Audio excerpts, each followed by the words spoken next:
Good morning, my brothers and sisters. Welcome to season 27, episode 61 in the book of Revelation. Today's title is God Making Choices. We've been transitioning in the book of Revelation. Actually, today's the big transition from an era where people make choices and beasts make choices and dragons and cities and the great prostitute makes choices. And now we're going to find that God is going to be making some choices. So the choices that the evil arrayed against the Lord, it's been misdirected. Sometimes it's directed at God's people. Sometimes it's directed at God himself. This has been, as of yesterday, a unified voice of evil against the Lord. And certainly they have seemed powerful until we're going to find out here today that they're not going to be powerful. They seem to be authoritative until the authority is taken away, and it seems to be permanent until they're revealed as temporary. So this is in Revelation chapter 17. And I'm going to start in verse 15. The angel said to me, "The waters you saw where the prostitute is seated are peoples and multitude and nations and languages. And the 10 horns you saw, they and the beast will," and here's the turn now, "will hate the prostitute." Earlier on, they loved the prostitute. "They will make her desolate, naked, and devour her flesh and burn her with fire." And this is how he does it, verse 17.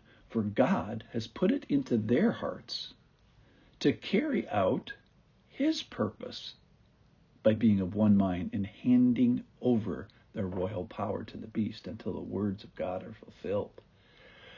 Verse 18, "And the woman you saw is the great city that has dominion over the kings of the earth." So don't miss this. This is first of all, God is protecting a group of people. We won't talk about that, but the faithful people are still secure. They're still seen. They're still selected and steady with the Lord, and they're shoulder to shoulder with him. And in their alignment with the Lord is going to make them conquerors. Okay, that's enough about the good people. I want to talk mostly about the evil people today because it's a specific and unique moment where the unity that has been up to this point, 17 chapters in the book of Revelation, there's been unity of opposition to God. And now, the old saying, "A house divided cannot stand." Now we're going to see that the house of evil is going to be divided. So the 10 horns are these 10 kings, and they have unified this somehow world authority and aligned themselves with the beast. So they have been, as of yesterday, one mind and handed over power and authority to the beast. In my mind, that was actually a pretty good definition of worshiping. But today, it changes, and now they hate the prostitute, this Babylon, this city. And this is the representation of affection that's directed in opposition to God. It's associated with both spiritual and sexual infidelity. This person, a city, this system of affection that is allured against the God. And a short time ago, she rode in on the scarlet beast, on the Antichrist. So the affections and the powers were all aligned together. But now the world's authority and the beast turn on the great prostitute. So everybody up to this point, other than faithful people who would not worship the beast, those are the good Christians, have been aligned against God himself. And now a heart is changed, and they are now against each other.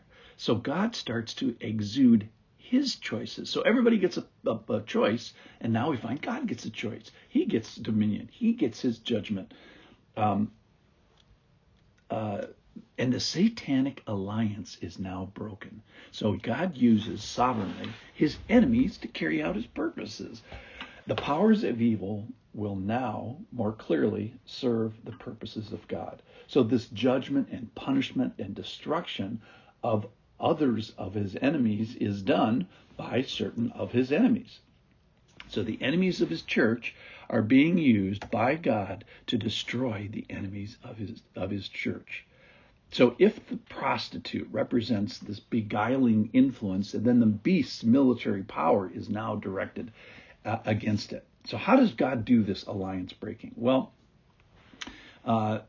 they're going to be walking around one day and God's going to put it in their hearts. In other words, they're going to say, hey, this seems like a good idea. So the Lord made everything. He made the angels. He made the angelic mind. He made the mind of people. Currently, the fall is evident in the mind. You see it every day. There's disordered thinking. There's depression. There's mental illness. And here, God is flipping a few switches inside the beast's and the king's mind to help change the angel and the demons and the people's mind. So God is sovereign over the mind. That's one of the big points here. And I think in a good way, too. John 6:44 says that no one can come to me unless the Father who sent me draw him, and I will raise him up on the last day. So God is sovereign positively over the mind. And I think God can put his thumb on the scale of our mind for good. I always think of the passage in 2 Corinthians 6:6. In a favorable time I have listened to you, and in a day of salvation I have helped you. So our salvation, a lot of it relies on our decision, and that's certainly a part of it. And then there's this God part. So generally, God allows us sovereignty over our minds, and certainly he holds us accountable for it. But ultimately, God is sovereign over the mind. And God allows the fall to affect our minds now. And God can help turn our minds when he wishes. And God can turn, and even in the face of epic evil, God can put his sovereignty over these evil entities. So he can use their will and use it for his ultimate purposes. So God has put it in their hearts to execute his purposes. And in the final analysis, the powers of evil serve the purposes of God. That's from Constable's commentary. So everybody gets a choice now. And now we see in the book of Revelation here, chapter 17, God is finally beginning to make choices. And ironically, his choice is to change the choices that some of the evil powers that are aligned against him, that they get to make.